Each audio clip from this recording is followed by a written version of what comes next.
Esto es Lilith en CDN.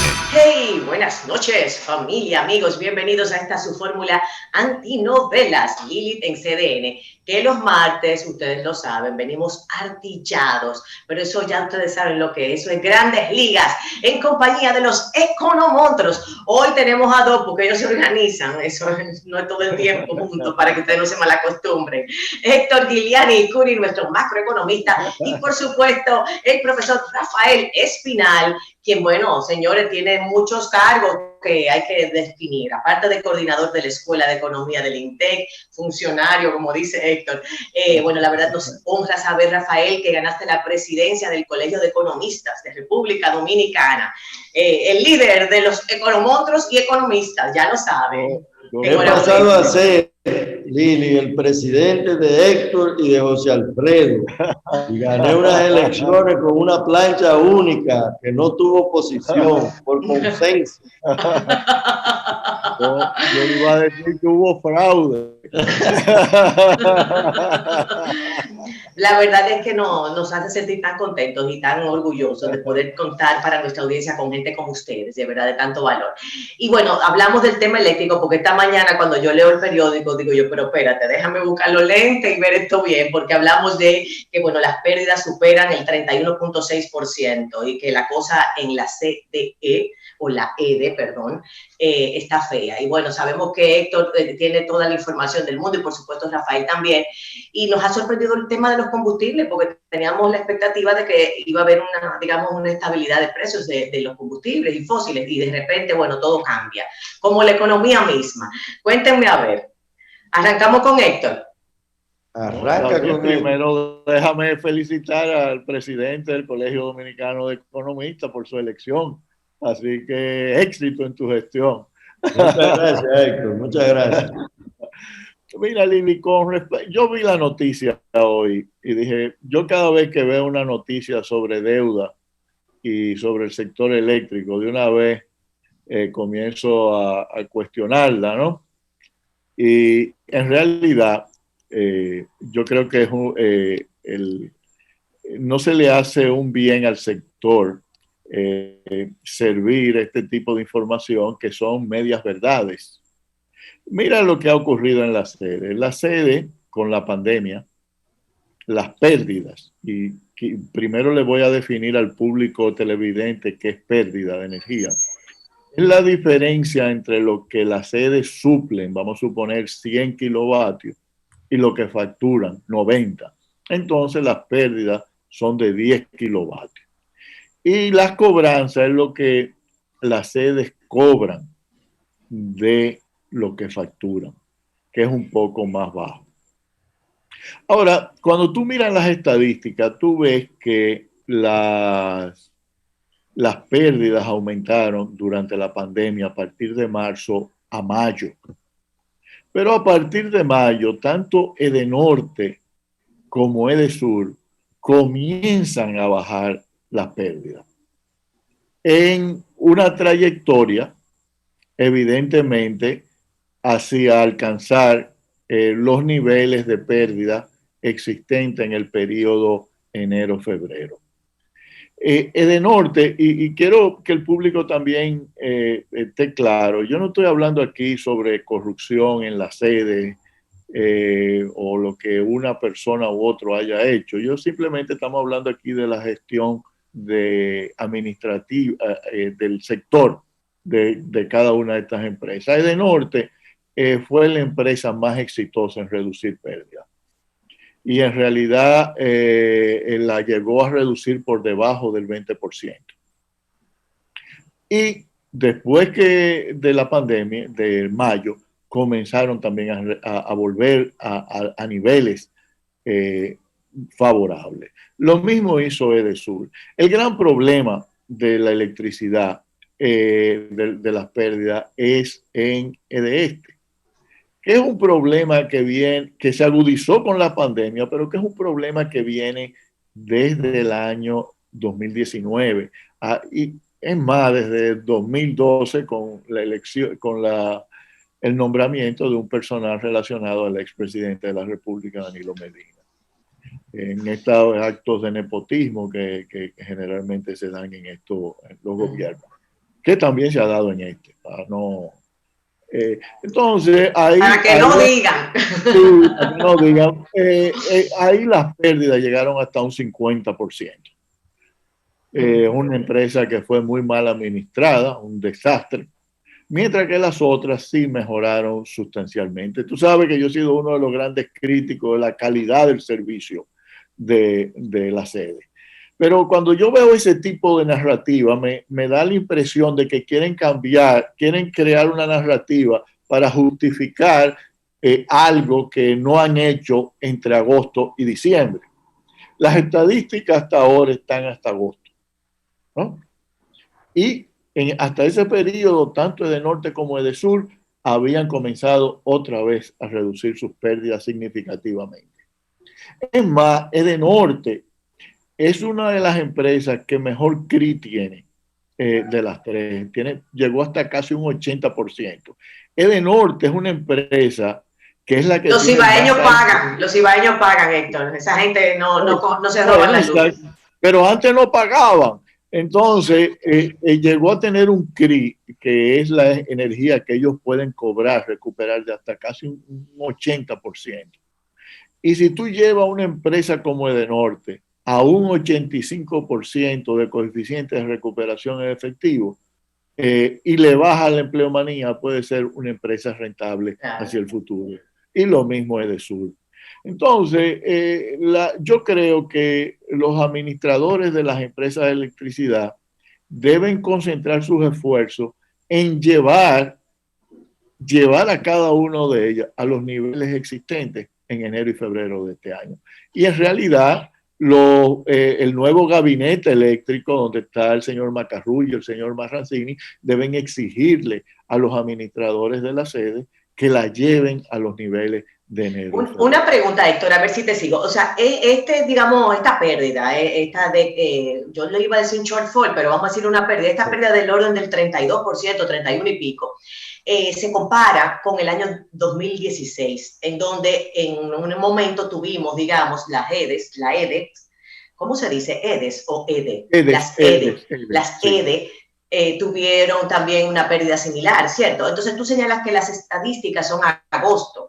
Ya nosotros, septiembre, octubre, yo diría noviembre, hemos ido recuperando un poco. La economía no es que se ha fortalecido o del todo, pero ha ido poquito a poquito recuperando cierto espacio, hemos ido poquito a poquito abriendo más las tiendas, viendo más movimiento, la gente con su mascarilla. El fin es que la cosa no se ha puesto más difícil en función del consumo y de la productividad en términos de este último 2 mesecitos, la cosa como que ha mejorado un poquitito.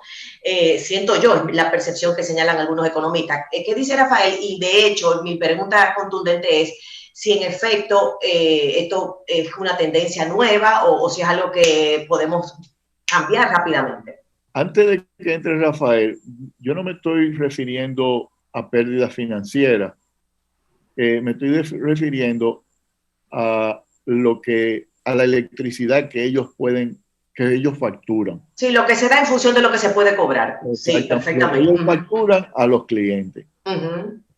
Sí, claro, pero ese mismo índice del 32%, 31 y pico, se compara con las mismas pérdidas en esa misma proporción de lo que se factura o lo que se entrega de electricidad en función de lo que se puede cobrar con el año 2016, señalando que de allá para acá, pues nunca había sido una pérdida de tal magnitud, ergo que estamos en un momento, digamos, tocando fondo en términos de las pérdidas de la EDE, y entonces ahí es que viene, digamos, la preocupación en función de incluso que te suplan la electricidad, de que las EDE puedan realmente generar sin déficit también. Mira lo que pasó, Lili, en el año 2016 financieramente con la sede. Los precios de la energía bajaron mucho y financieramente ellos mejoraron mucho, aún teniendo altos niveles de pérdida.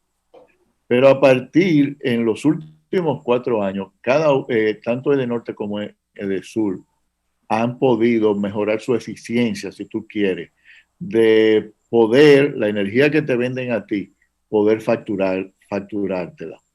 Es simplemente eso de poder decir, yo le facturé a Lili su electricidad. Y si no la pagas, se la corto. Exactamente. Sí, sí, sí. Rafael, vamos a ver qué opinas tú para darle un poquito de variedad al tema en función de esta situación que vemos. ¿Es algo que se veía venir? ¿Es que la medición, como bien señala Héctor, es hasta agosto y quizás en los meses posteriores se ha recuperado un poco? ¿O qué podemos esperar en función de incluso el dispendio, vamos a decir, la disponibilidad de electricidad en todo el país? Sí, mira, el tema de las sedes, si bien ha mejorado relativamente la facturación, y como dice Héctor, hasta agosto, no sabemos lo que ha pasado posteriormente. La facturación ha mejorado porque también ha mejorado el consumo de energía, porque se ha ido restableciendo la economía. Sin embargo, las sedes están muy lejos todavía de un punto de equilibrio, que es lo que importa. Es decir, las sedes acumulan todas las tres un déficit que tiene que ser compensado con subsidios de los impuestos que pagan los ciudadanos. Y además hay un subsidio cruzado en el cual una parte de la población subsidia a otra parte de la población de manera generalizada, sin que eso sea focalizado, sin que eso sea el producto de un estudio de apoyo de un sector económico a otro sector económico. Simplemente es una disposición para compensar facturaciones que están por debajo del costo de la generación y de la distribución y del cobro de la energía. Es decir, son empresas desde un punto de vista empresarial fracasadas. Solamente son empresas funcionales porque son subsidiadas por el ciudadano común, porque no es por el gobierno, es por los impuestos del ITEVI, del impuesto sobre la renta, del impuesto de la propiedad inmobiliaria que transferimos al gobierno. Y en el peor de los casos, que es el caso dominicano, esas pérdidas acumuladas a través de años, yo diría que de décadas, está siendo financiada con endeudamiento. Anualmente el gobierno tiene entre 600 y 1.000 millones de dólares que ser transferidos a través de subsidios para cubrir esas pérdidas. Y eso es una parte importante de la deuda y del déficit fiscal que se acumula durante cada año. De modo que ya en el presupuesto del año que viene hay una partida importante para cubrir el déficit de las sedes. Entonces, el problema... No hay capital privado, Rafael, o sea, porque yo siempre he oído mucho como que ese de que hay muchos capitales privados que se involucraron con las distribuidoras y en efecto yo llegué hasta pensar, en la generadora, me estás aquí anotando. O sea, en la sede no hay capital particular privado. No, en las sedes son estatales.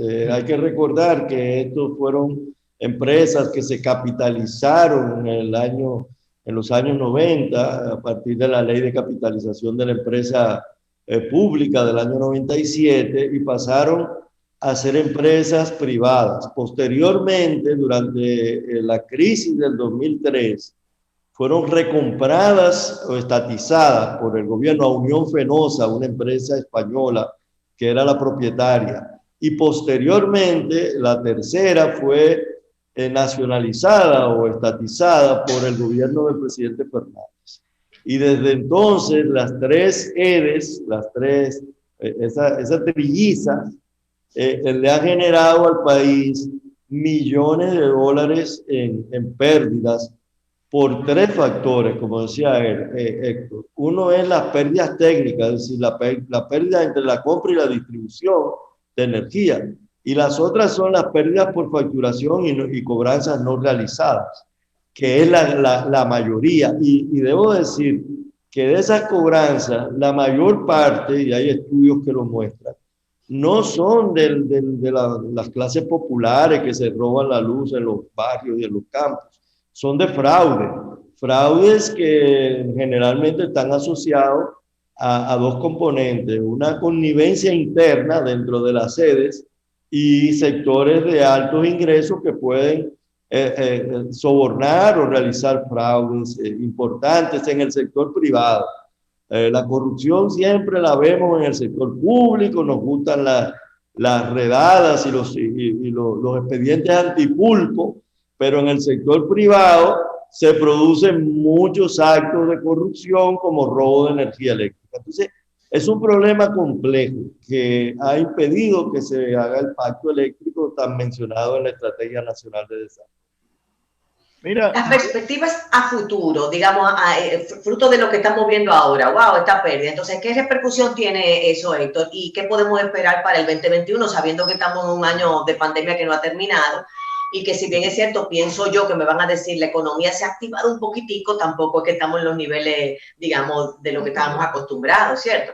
mira, yo antes de eso, yo ahí difiero de Rafael. En realidad, cuando Celso Marrancini estaba en la CDE, por petición del Banco Mundial se hizo unos estudios de los grandes clientes, una auditoría de los grandes clientes de compra de electricidad, y las pérdidas eran muy pocas.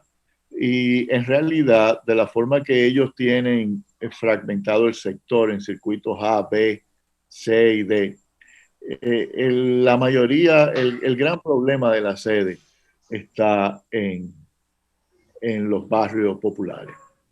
Hay una alta correlación entre pobreza y robo de electricidad. En los barrios, en los circuitos A, que coinciden también con los circuitos de altos ingresos, el problema es que, aunque las pérdidas en muchos de ellos son bajas, el consumo es alto. Entonces, proporcionalmente, y también no solamente el consumo es alto, sino que también pagan un precio más alto por la electricidad, porque consumen un mayor número de kilovatios. A perspectivas a futura, Héctor, porque nos queda un minuto. Mira, las perspectivas a futuro, si los precios de la electricidad se han mantenido bajos, ¿ok?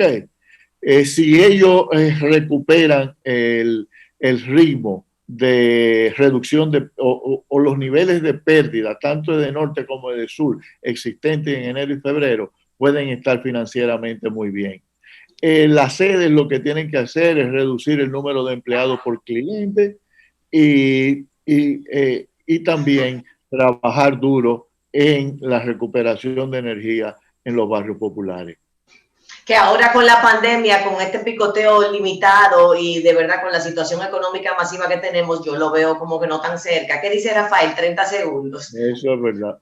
Y bueno, también a futuro hay que hacer una inversión importante en el sector de distribución, porque para obtener esa recuperación en muchos sectores hay que poner contadores, hay que poner mayores contadores con seguridad.